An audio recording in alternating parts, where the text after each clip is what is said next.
Welcome to AZ TechCast, sponsored by the Arizona Technology Council, with your hosts, Steve Szylstra and Karen Nowicki. AZ TechCast is dedicated to covering innovation and technology in Arizona and beyond. Broadcasted monthly, AZ TechCast invites leading experts to have real conversations about what is happening in the tech sector across the state of Arizona.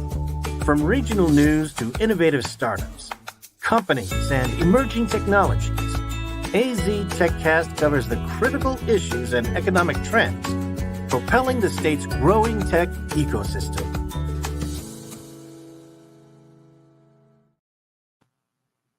Hello and welcome.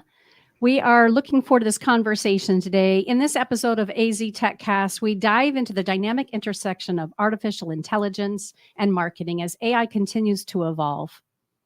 Marketers face both exciting opportunities and daunting challenges. We explore advances in AI technology, from enhanced predictive analytics to hyper-personalized content generation. However, amidst these advancements, the specter of copyright infringement looms large, raising critical questions about the ethical use of generative AI tools. Marketers must navigate the complex terrain of protecting intellectual property while harnessing the potential of AI-driven creativity. I'm Karen Nowicki, president and owner of Phoenix Business Radio X, and I'd like to welcome you to AZ TechCast, sponsored by Arizona Technology Council.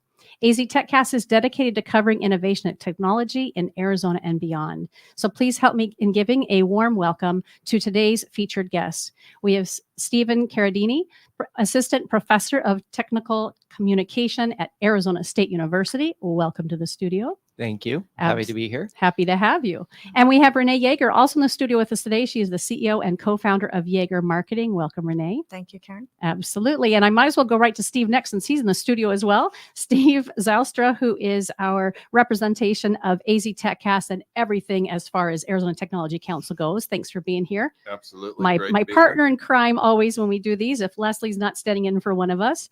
And then with us remotely is Spencer Lee. He's the digital marketing and AI enablement specialist. Love that title, with Intero Digital. Welcome, Spencer.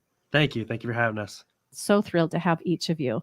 These accomplished experts, along with Steve and I, are going to be discussing lessons learned in leadership. We have a lot of interesting content to cover, so let's dive in as it relates to marketing and AI.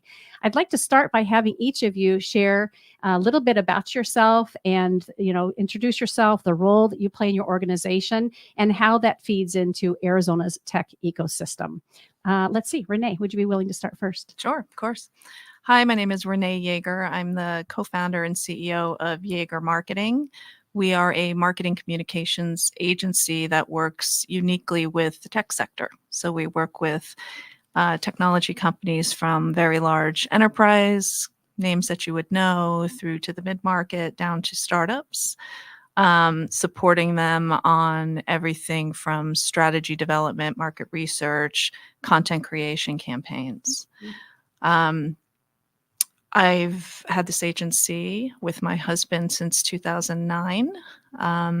We've grown it substantially here in Arizona. We're based in Scottsdale. Personally, I've lived in the Valley for 28 years, originally from the East Coast, but very happy to be here and avoid some of those winters. So thank you, And Karen. by the way, a very important partner of ours in producing our quarterly magazine, Tech Connect. Oh, I did not know that. Yes. Good to know. You were very humble when we had our pre-show call. You didn't tell us that. Wow, yeah, thank you, Steve. I love it. Yes. And how about you, Stephen? I'm Steven Carradini. I'm an assistant professor of technical communication. My specialty areas are social media in the workplace and digital ethics. And then my research is focused on the implementation of emerging technologies in workplaces, broadly conceived, everything from micro businesses to Fortune 500 companies. So I've studied everything from smartphones to Facebook to Kickstarter, and now I've been focusing on artificial intelligence for the last 4 or 5 years. Never a boring moment for you with how quickly things change, I would imagine. Yeah, no, emerging technologies is always emerging. And so I end up in a lot of unusual conversations, certainly. So it's a fast-paced position, which is especially fun because I'm teaching students for these emerging technologies, and they're always excited to be having these cutting edge conversations and having things where I can genuinely say, hey, I learned this 10 minutes ago. Let's talk about it. Right. So, By the way, Stephen is also a major contributor to our annual public policy guide and some key policy areas that he's an expert in. Oh, fantastic. Well, I can see why you guys thought to include our panelists so far. So let's bring Spencer into the conversation. And Spencer, we'd love to have a chance to meet and get to know you as well. Thanks. My name's Spencer Lee. Been in marketing for a very long time. That's where all the gray hair comes from. I don't mind it. I get a little bit of instant credibility out of that. Got my start in email marketing back in the Wild West days when you could sort of do anything you wanted to. And the changes that we've seen between now and then have been tremendous. So before this, I actually owned an email company with offices in several countries. We were sending about 1 billion emails a month. So there's a chance that you've probably received an email from myself or one of my yeah, probably. Yeah. Right. Right now with Intero Digital, I've been specializing in AI data enablement as well as running the email marketing department and enterprise paid media. This is a silly question. We could probably have a whole episode dedicated to this. Please tell me that email is still relevant. I know the answer to that question, but it is still relevant, isn't it?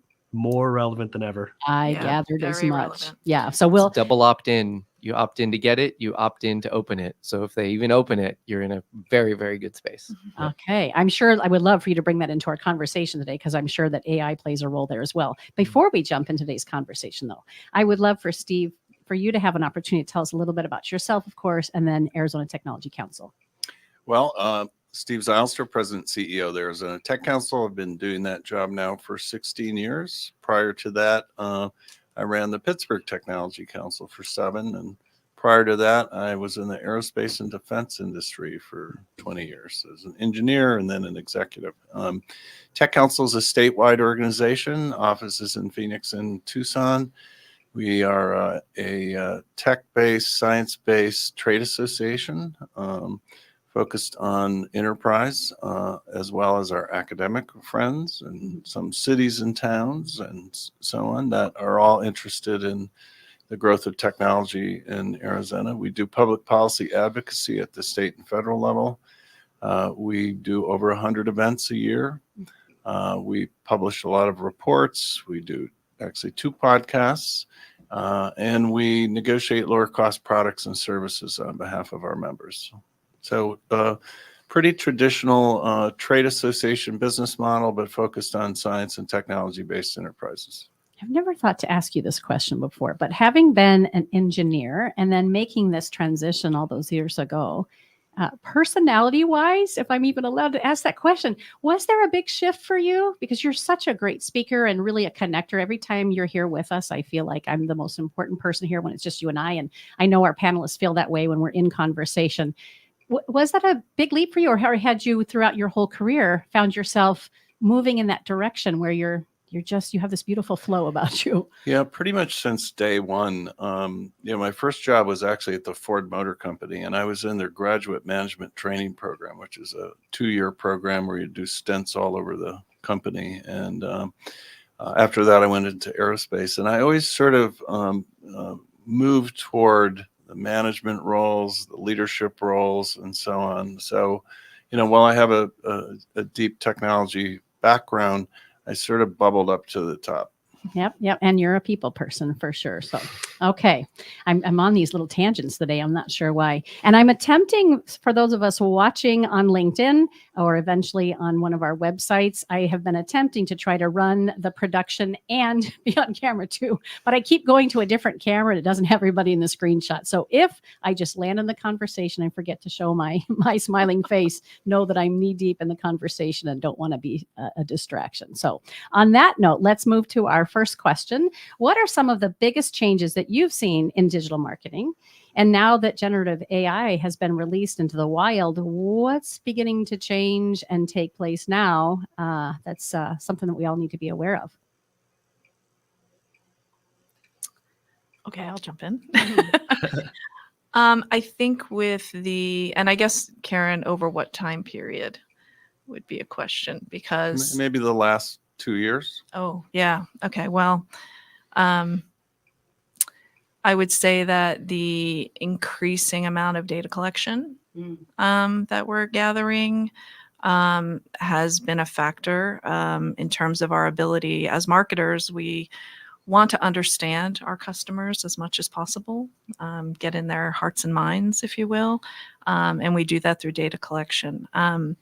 There's also more concerns in the last few years around the impact of that data collection and data privacy issues and data security issues. So I would say those things go hand in hand, but are both impacting how we as marketers deal with data, collect data, are clear about that data collection, how we use the data. Yep. I would say there's also been tremendous changes in the actionable items that generative AI has given us to act on that data, right? The many ways in which we can personalize campaigns and take action based on the analytics that we gather from the data is it's grown exponentially. It's almost it's a daunting thing to try and keep up with as a marketing agency, but the power that it brings is undeniable. So now it's a question of, now that we can do all of these things, should we? I just had a superhero metaphor, and I've never thought about that as it relates to AI, but the way that you worded that, like with great strength comes responsibility, or however that saying goes. Great power comes great responsibility, like Spider-Man. right. Spider-Man specifically, right? Anything to add to that, Steven? Yeah, I think that there's been a increased scrutiny on social media platforms in particular over the past 2 years, especially over the past 6 months. And while AI plays into that indirectly, I think some of the things that I'm seeing coming are a challenge to even implement AI in some places, as the scrutiny on social media to some extent delimits the ability to introduce new features and have people trust them and believe in them. And I think that there's a change to some extent.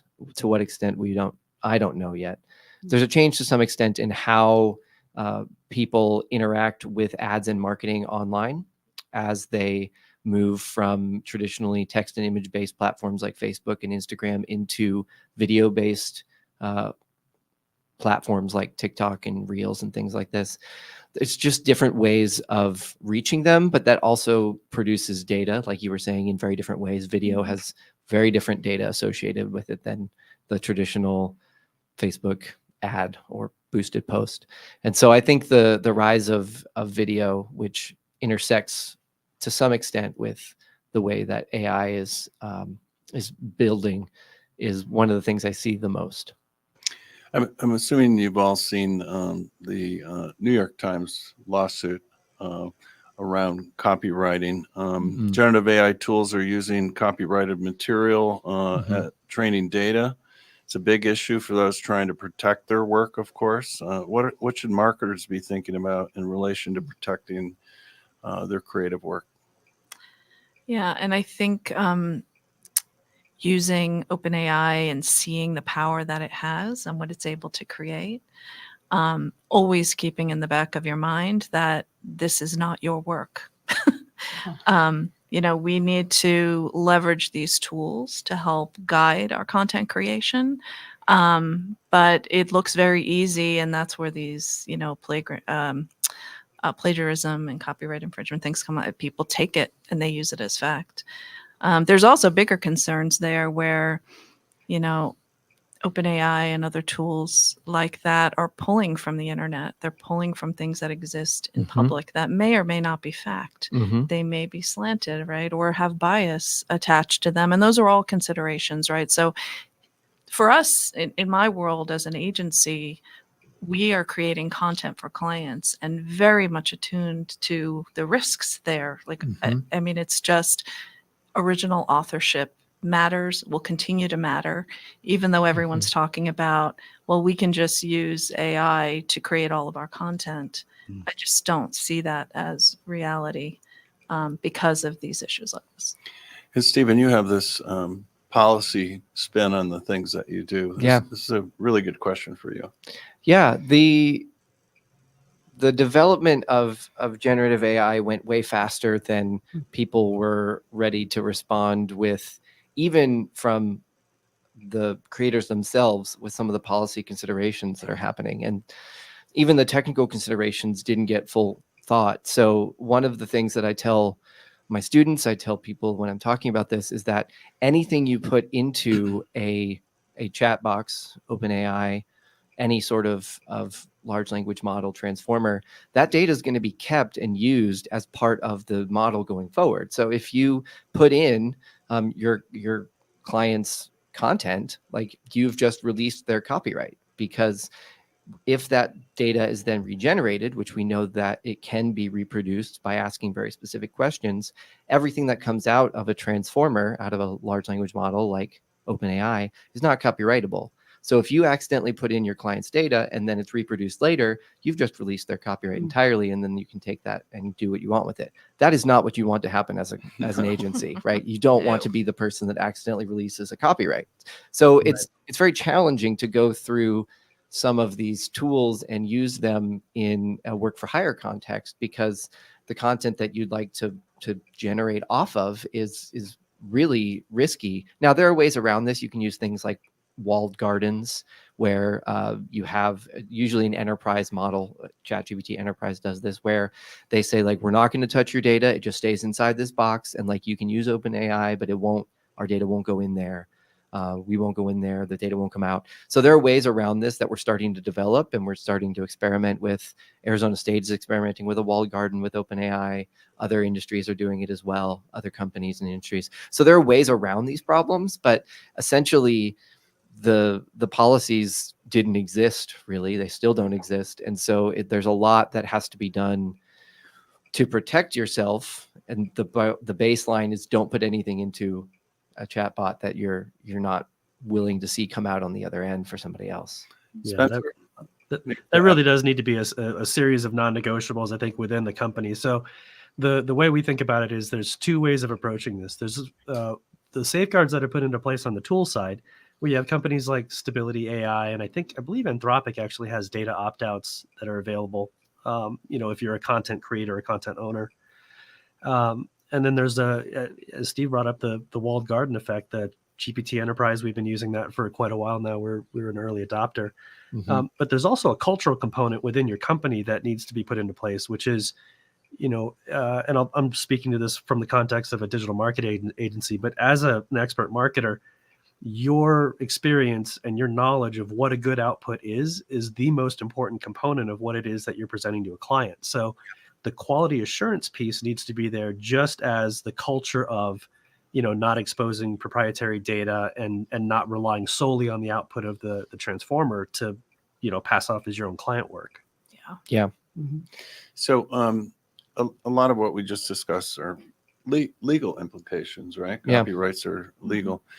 What about some of the ethical issues and challenges that we're facing in digital marketing as a result of AI? I think the big one is responsibility for the words that you're putting out. And this actually has become more prominent in the last week.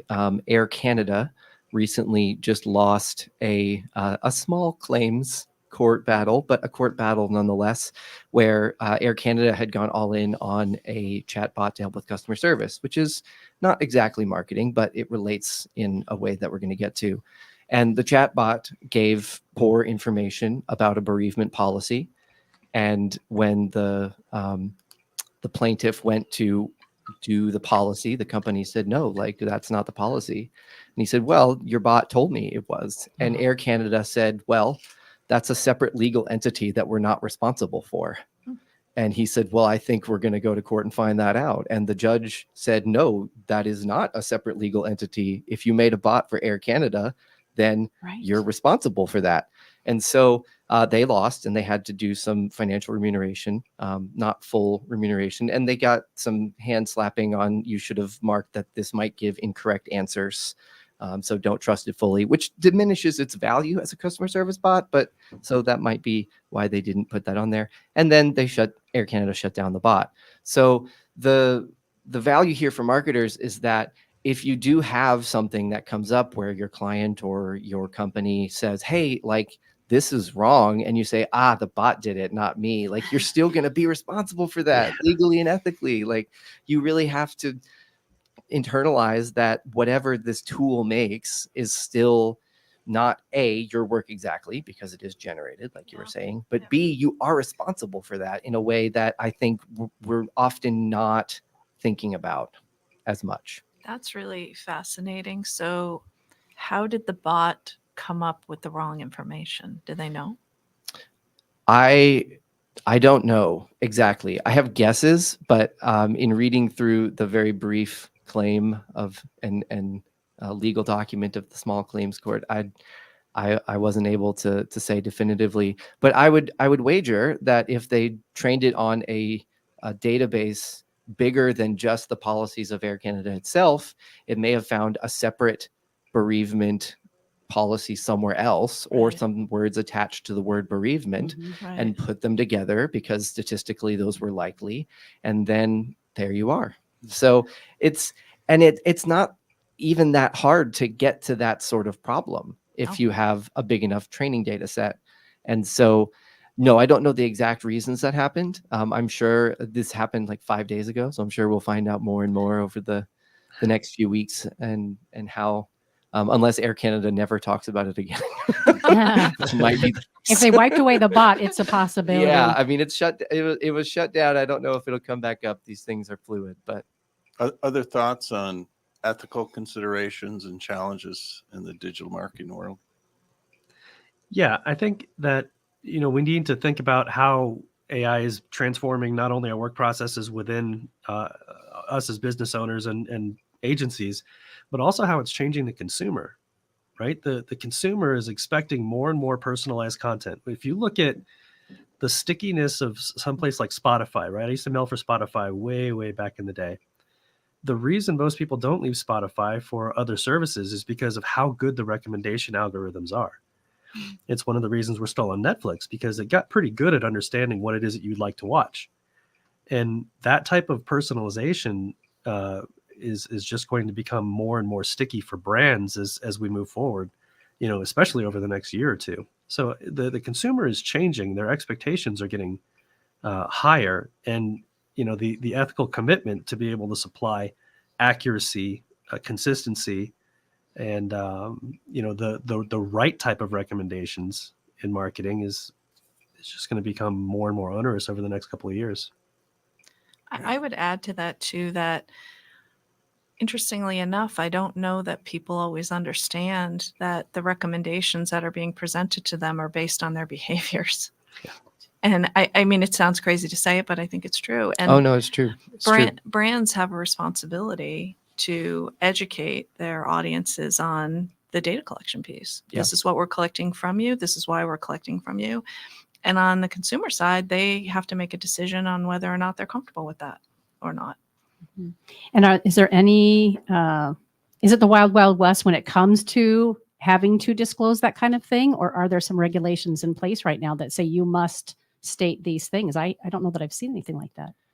Well, so there are potential cases. So I don't know of any data disclosure law that specifically relates to Arizona. So I don't know of any federal law, and I don't know of any Arizona state law, but I do know that there are laws in California. There's commercial protection laws in California. And then, of course, there's the GDPR and associated EU laws, and new laws come in from the EU frequently, at least in comparison to American policy on the issue. So the Brussels effect is the idea that whatever the EU gets put down on paper, everybody else follows, just because it's easier to do it one way than to do it every other way. Mm-hmm. So in that sense, the GDPR and the new Digital Markets Act are related to it in terms of what you have to do. But I couldn't put my finger on a specific policy about the scope of data collection needing to be addressed in a specific way. These laws are coming, though. I was just going to ask that. How soon do we think that's happening? I had my public policy committee meeting this morning, and we have an AI committee too. And in the AI committee, we have an AI public policy group. And there are 5 bills, AI bills, going through the state legislature as we speak. So we have our AI policy committee, reviewing all those bills to determine whether the tech council is going to support them, oppose them, or be neutral on them. So it's coming. Yeah, I'm on that committee, that AI subcommittee, and there are bills that are coming. It's unclear what appetite there is to do meaningful bills in AI at the federal level, because they're very invested in social media bills right now, which is where I work originally and still teach. And so my students this semester have been on a roller coaster of like, well, here comes a bill. Oh, there it goes. Oh, come another one. So the energy in policy in the federal space right now, while there are lots of small AI bills going through, lots of mandates for different departments to use it in various ways and tell the government and the public how that's being used, I don't see any big ones on the horizon right now that are gaining a lot of traction. But in the state level, and not just our state level, but lots of other state levels, I see more traction for bills that relate to AI and to data collection. That's my understanding too. I think there are 5 or 7 states that have bills that are similar to the CCPA California legislation. So maybe being handled at the state level right now. Now, how do you feel about the speed of legislation versus the speed of innovation? Do you feel that legislation can ever keep up with how fast the space is moving? No, and I don't think it should try either, because I think if you put yourself too far ahead of the innovation, then you start legislating the wrong things. If you put yourself too far behind the legislation, or behind the innovation, then you're not really going to have any actionable work. Everything will already be done by the time you tell people what they can and can't do. And so I think you have to trail a little behind the innovation. Otherwise, you are on either side of the problem not being productive. I think there has to be a conversation between the companies and the policymakers. And unfortunately, over the past 5, 6, 7, 8 years in the social media space in particular, that conversation has broken down in sort of dramatic ways. And I'm hopeful that in the AI space, there's already been some indication that the AI companies are more willing to interact with policymakers. What that will be like and what it will mean is still unclear, but I'm hopeful that there will be less breakdown of communication and therefore more speedy policy. I would just add, at the federal level, lawmakers worry about stifling innovation with regulation, particularly because of all the bad actors out there who are not going to be regulated. And, we want to be at the leading edge of innovation, and regulation can sometimes be very stifling. Exactly. It can also, it can be stifling in a lot of ways. But we also, one of the American regulatory principle is that if somebody gets hurt, then we'll make a law about it. And the European regulatory principle is if somebody might get hurt, let's stop that before it happens. And so we bounce back and forth between these poles because no one can be there on the spot, like right when it's happening, and stick your hand in front of the ball, right? So you have to pick which end you're going to be on, even a little bit.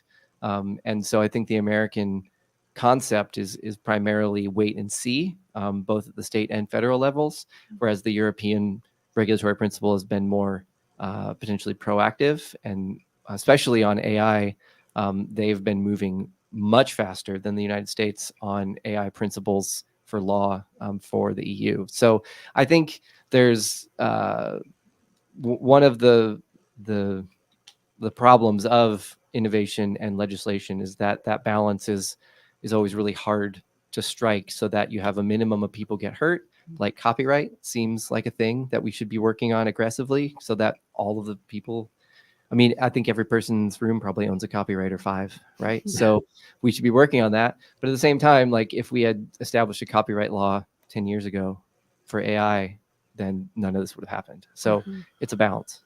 Renee, what does all of this mean for the consumer, do you think? I think there are trade-offs that we have to decide if we're comfortable with or not, in terms of giving up access to our behavioral data, that privacy in terms of how we operate as human beings, to get the wonderful conveniences of being served up things that matter to us and have relevant marketing pushed our way. There's a price for that, though. And I don't know how people feel about it. And generationally, it's interesting. I think younger generations, I have a college-age son. I don't think he thinks for a minute about how his data is being used. But then, then I hear on the flip side that people are a little more protective of theirs. I'm curious, as a college professor, Stephen, if you have thoughts on that. Yeah, I think it's variable. I think my students who are usually juniors and seniors and in a course or a major concentration about social media are a little bit more aware than most. I do think that there's a sense where if there's too much personalization, they start to think it's creepy. Yeah. Right. Mhm. So there's sort of this qualitative, unspecific line that they're like, yeah, that's too much though. Right. Yeah.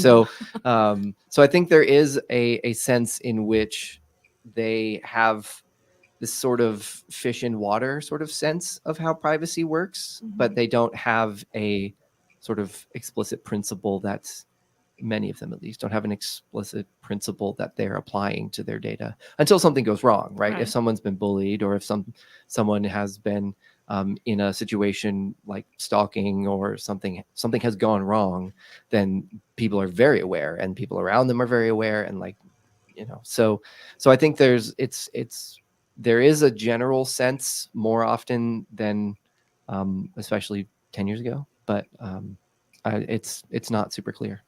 Spencer, thoughts?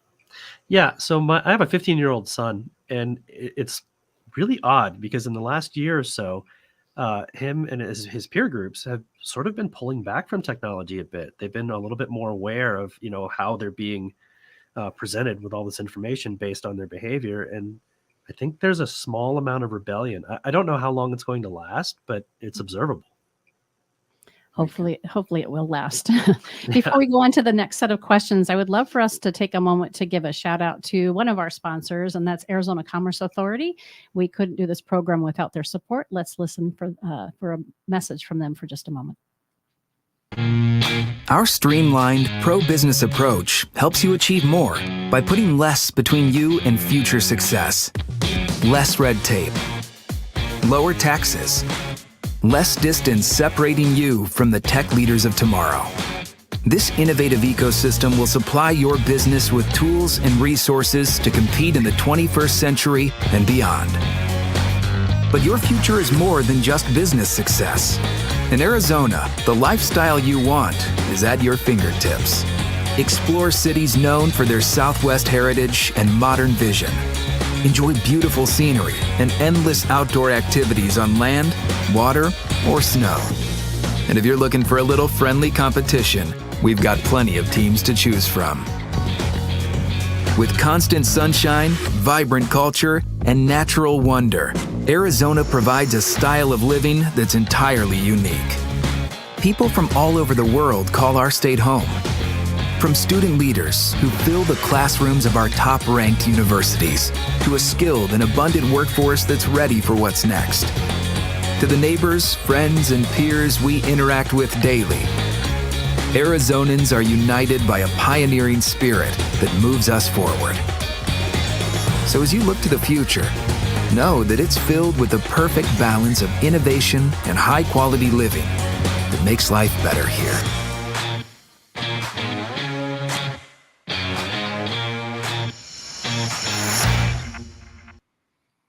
You might have heard me giggle when they said ASU because Steven's in here pumping it up. I love it. Well, we're always appreciative of Arizona Commerce Authority. They are this year's AZ TechCast 2024 premier sponsor. All right, let's talk about. Well, I've been hogging the mic, so I don't know that you have. You always feel that way. And I'm like, keep taking it. Keep taking it. I got my hands full over here. Let's go to the next question that we thought would be great for our conversation today for our listeners and viewers. And that is, what are some of the best practices for using generative AI as it relates to marketing communication? And I can't help but think that the email conversation might sneak its way back in here. Yes. Best practices as far as creating campaigns is to never trust an output, right? You need to take the output as a guide and massage it into something that that is usable and that's guided by your expertise, your experience, and your knowledge of what's correct. Now, on the company side, what that means is that you need to make a policy and a means of checking to make sure that this sort of thing is happening within your agency. So we have a series of non-negotiables, right? And some of those non-negotiables involve never copying and pasting directly an output because A, it's a violation of ethics, and B, it's not going to be any good. Not yet. In a year, maybe, right? But today is not that day. Some of the other best practices are absolutely, never expose your client's data to an open model, right? Even if you're using something that's running locally on a machine, you never want to expose proprietary information, financials, patents, schedules, product releases, legal documents, anything like that needs to be 100% siloed. Now, with GPT-4 Enterprise, we're kind of in a unique situation because it is SOC 2 compliant. Your data is siloed. And, we do trust so far that there hasn't been any major breach. But yeah, definitely. Those are the two big non-negotiables right off the bat. Renee? Yeah, I mean, how we're using it is more from a research perspective right now. It's great for that. It goes through lots of information on the web. It can cut research time down dramatically, but the human element matters here, right? We have to go through it. We have to vet it, validate it, make sure it's going to work for us. So again, it is a tool for us to use. It's not... I know there's a lot of fear around it replacing jobs, and with all the tech layoffs, I think automation and things like AI are concerning to marketers in general. But in my experience and what I'm seeing, I don't think the human element is going away anytime soon, nor should it. It's a partner, right? For all of Exactly. us working alongside us. One of the smartest partners you ever work with in your life, right? Anything to add to that in terms of best practices?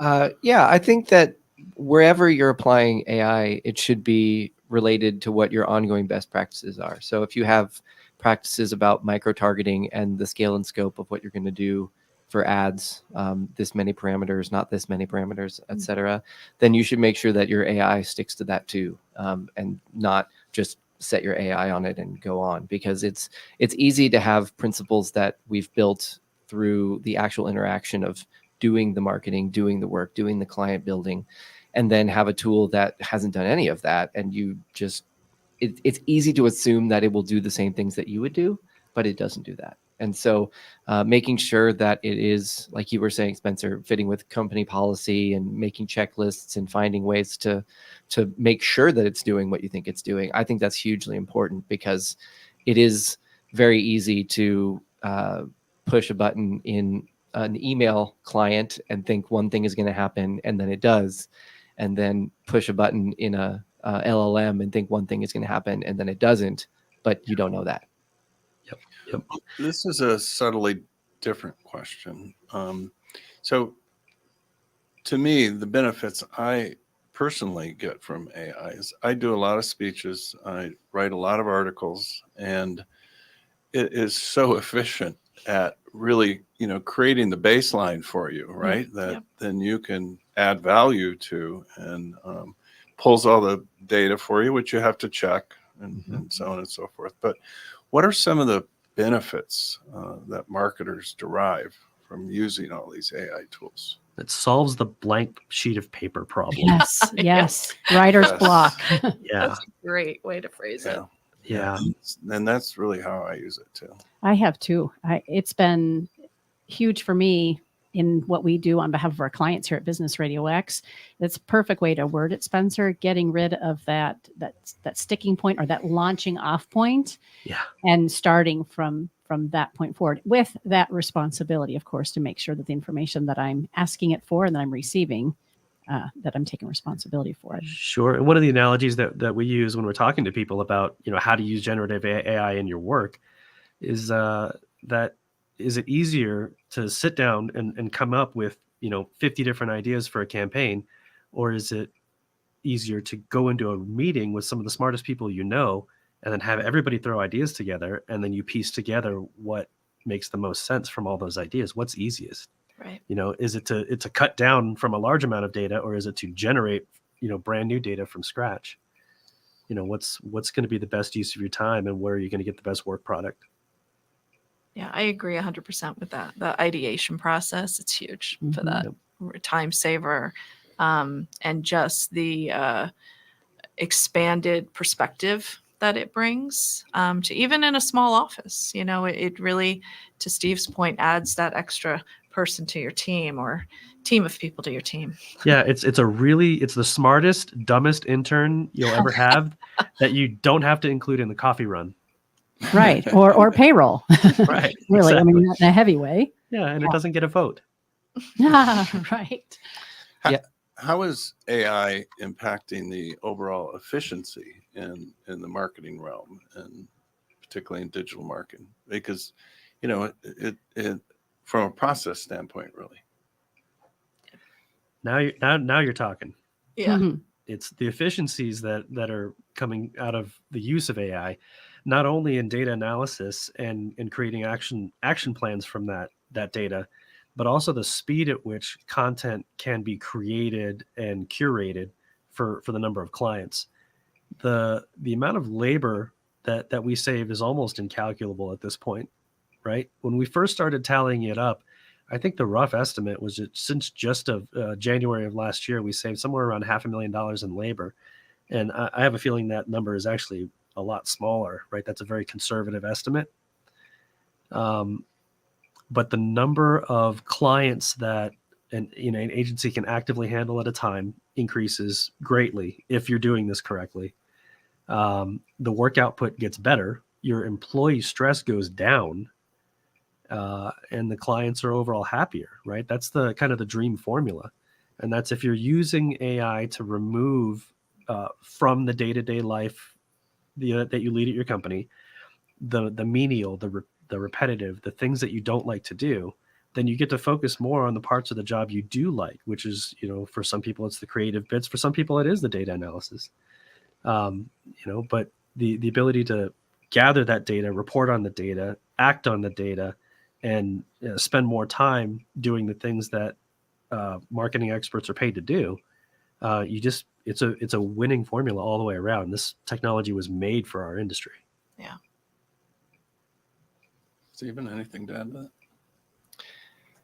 I think that's true, and I think that the use case that you pointed out really works when you're doing exactly what you're doing, which is expanding the number of clients you can take on, right?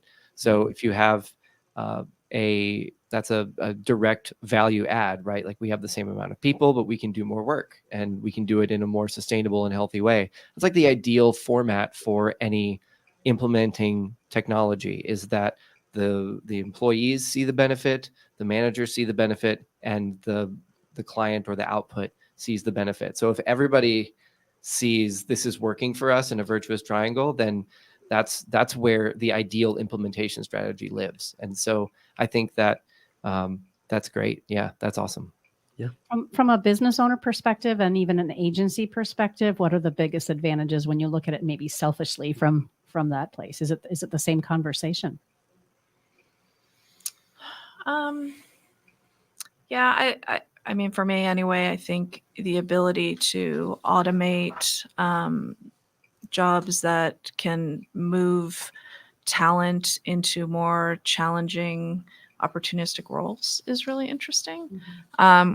I will say that I feel like there is a learning curve here to get the most out of the technology. Absolutely.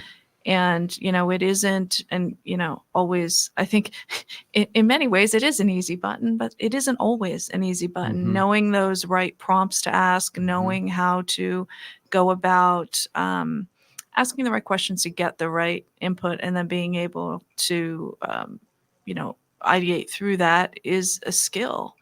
I think a lot of the jobs will change in marketing in the coming years, just the nature of the roles.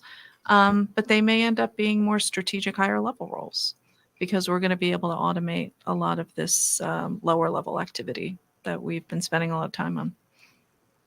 And I also think it goes to whatever the value of the specific organization is, right? Like if your marketing agency says we work with really complex and difficult projects, then you may not automate that much, because the whole point is that you're working with complex and difficult projects. If you're working with small businesses that have small budgets and are working to get off the ground, then you may be able to take on more clients and work in a more efficient way. So I think where the efficiencies for any business lie are in how can it serve the baseline value proposition of your business, and how can you use that to have your employees be even more effective at that thing that you're doing. So instead of saying that it has these superpowers, it's the ability of this really powerful tool to work hand in hand with your employees and you to build your business's value proposition outward. I want to also emphasize something you said, and that, Renee, that we're really in our infancy here, right? Oh, yeah. And you get the impression from the popular media that everybody's using AI for everything, right? It's not the case. It's a very tiny percentage of people who are actually effectively beginning to use these tools in the whatever kind of business it is. So, we all have a ton to learn yet. Totally. And not only that, the tool keeps changing and improving, right, on a regular basis. Yeah. So we have to learn new things as we go along too. So anything to add to that discussion, Spencer? Yeah, actually, Renee, that's a really good point in how our marketing jobs are going to change, right? Because if you just think about us as people, think about you having a fight to the death against you without your phone, right? Who's going to win? Like it makes my blood run cold thinking about trying to take myself on without my phone. You're so much smarter. You're so much faster. You're so much more capable. So yeah, I couldn't agree with you more. The tools are changing how we're going to do our jobs. The jobs themselves may change. Clients' expectations certainly are going to change. Consumers already changing. So let's talk a little bit about the downside. What are some of the pitfalls? What are things marketers need to be careful of? How can using AI in your business allow you to go off the rails? Yeah, I mean, to your point earlier, you're right that people are dipping their toe in the water here.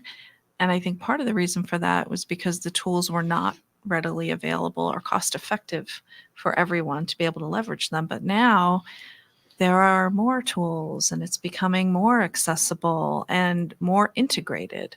Microsoft has an AI integration, Salesforce has an AI integration, HubSpot, they all have these AI integrations. And now, it's like you turn it on, right? So you're very aware of when you're using it. But I mean, my perspective, I think what's going to happen, this integration is going to become more and more seamless. And it's going to just sort of be there and become part of how we work. And, with its capability to predict behaviors and act on those behaviors, that causes me pause. Like, where will we go in the next? It's going so fast. What does 5 years, 10 years look like? And where do those controls go in place? And when? To keep it on the rails. Spencer? Yeah, I think those Nigerian prince emails are about to get really good. Oh my gosh. Can you believe they're still around and getting more sophisticated? Yeah. And the Yeah. idea that now AI will generate the video and the voiceover, and my concern for my Mhm. dad as a consumer who's 85 and Yep. has already gotten a call from who he thought was his, my son, Yeah. Yeah. checking in on him and saying his voice sounded like Oh my him. But gosh. the question he was asking me, and do you remember me, Grandpa? I knew Grady wouldn't say that, but as a consumer, it's frightening. Yeah. And this is the worst these tools will ever be. Why do you say that? They're all in the beginning parts of their development, right? The rate of expansion. The biggest thing that I try to keep in perspective is that, artificial intelligence it's an increase in the one resource that can do anything, which is intelligence, right? Electricity was an increase in work product. Transportation, air travel was an increase in the resource of speed. But the one resource that can do everything is intelligence. So when you have that sort of explosion happening, it's recursive. The AI is enabling people to get better at building these tools, which also fall under the purview of AI. So the speed of innovation is going to increase at a rate that I don't think many of us are prepared for at all. Very few people are actually, prepared for what this explosion is going to look like.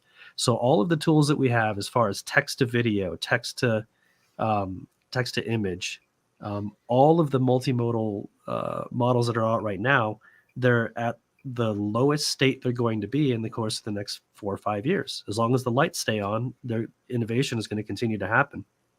Yeah. Yeah, I actually want to point directly at as long as the lights stay on, because one of the downsides about AI and integrating it too quickly is the Air Canada problem. Some reports about Air Canada were that they were spending more money on their bot than they were to actually keep their chat or their call center and their human chat running, because they were so excited about it.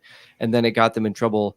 They lost like under $1,000 in small claims court, and they were like, well, that's it, roll it up, and Yep. so the speed of integration is a way that you can have potential difficulties, not just for marketing but for anybody, because if you put something into production and you pile a lot of money into it, and then the company goes out of business, or the copyright law comes in that severely changes the way that we handle data, or we have a digital privacy law, or we have a European law, there's just so many variables that are moving less quickly, but out there moving, that I don't know what will exist in 5 years. It could be everything and it could be nothing. Like we have no map for where this is all going to play out legislatively and innovatively. I mean, 3 days ago, ChatGPT went bonkers and started spitting out gibberish tokens. Yes. Yeah. And it said, it is. That's bad. Like,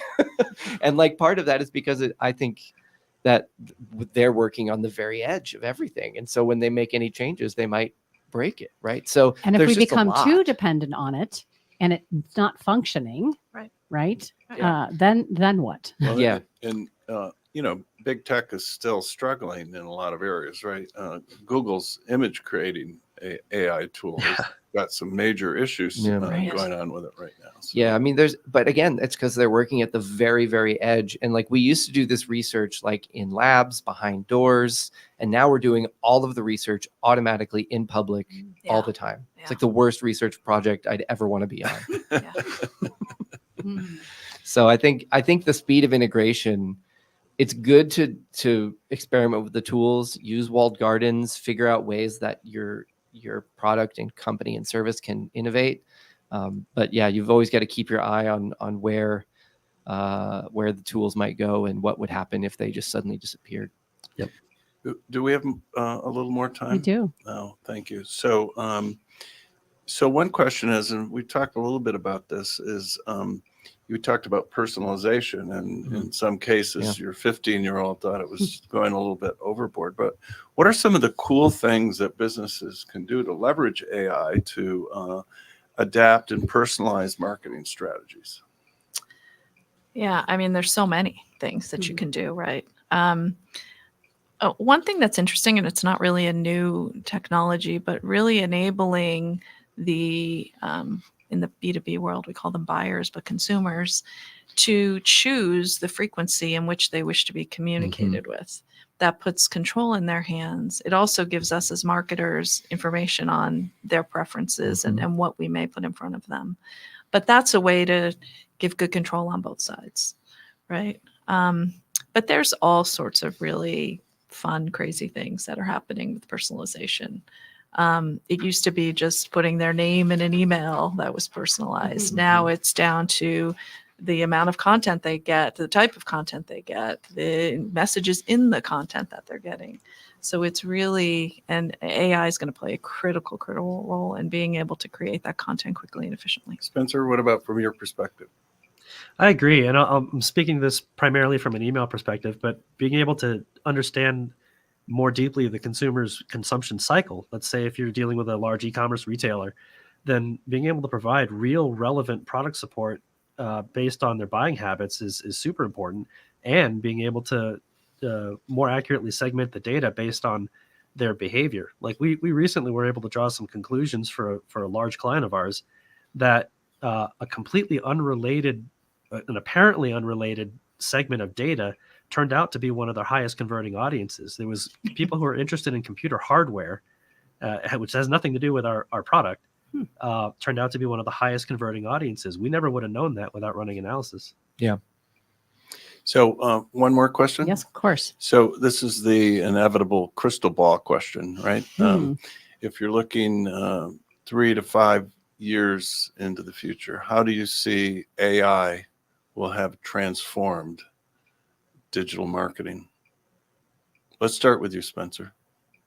I think everything that we know about digital marketing today will be much less relevant in 5 to 7 years. I'm one of the people that believes we will have artificial general intelligence within the next 5 to 7 years.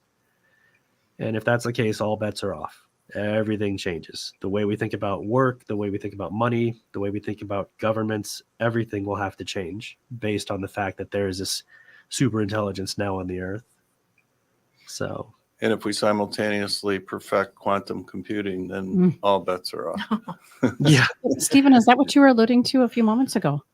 Like, we just don't know.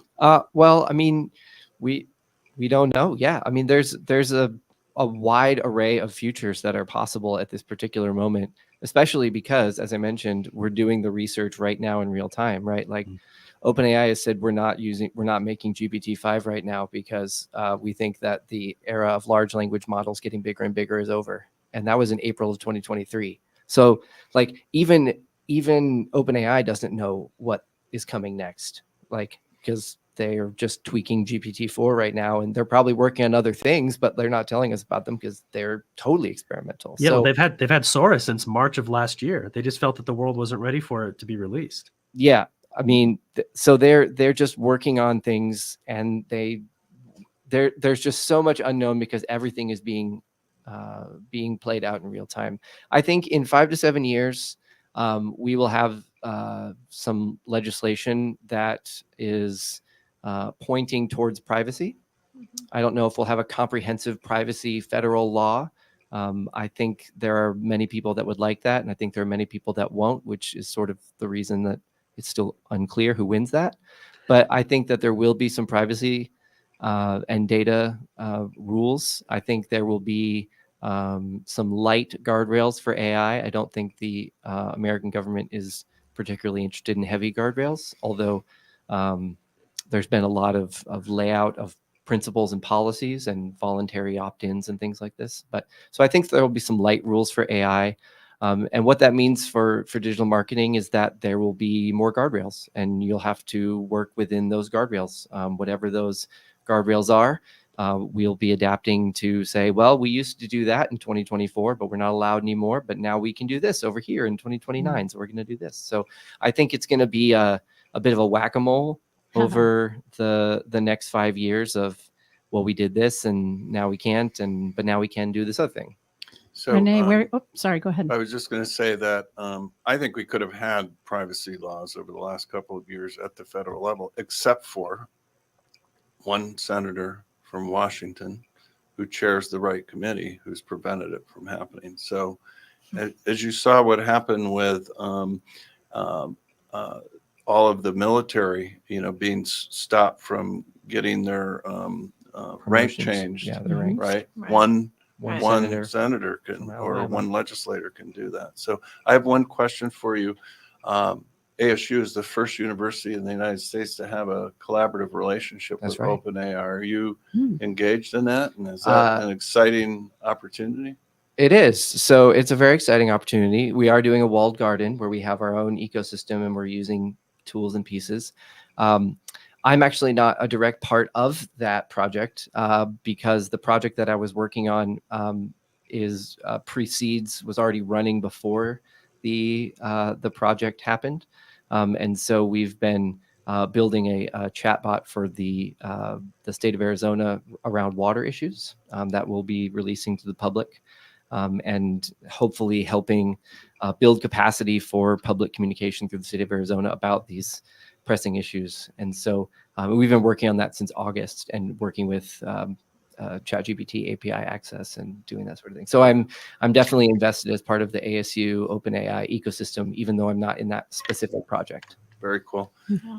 Crystal ball? I was just going to say, Renee, we Yeah. would be remiss if we didn't get to have you tell us what's happening next. And I would just like to direct my comment to all the marketers that are listening out there, because it can feel like a scary time right now with so much uncertainty in our field and what's coming. But I would challenge you to stay on top of it, watch all the changes that are happening, really tap into it and look for opportunities for you, because I actually think there's going to be a lot of new, interesting job opportunities created from AI that have yet to reveal themselves.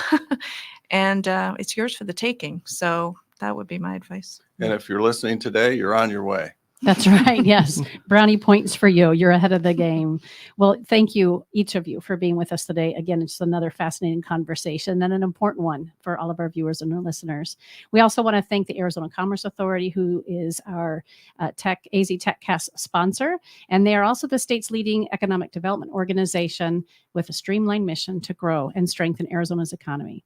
If you're interested in being a podcast participant or a sponsor for the Council's AZ TechCast, then please contact marketing@aztechcouncil.org to learn more about the opportunities to further position you as a tech expert, an influencer, or an innovator. And until next time, I'm Karen Nowicki. We sure appreciate your time in listening to AZ TechCast.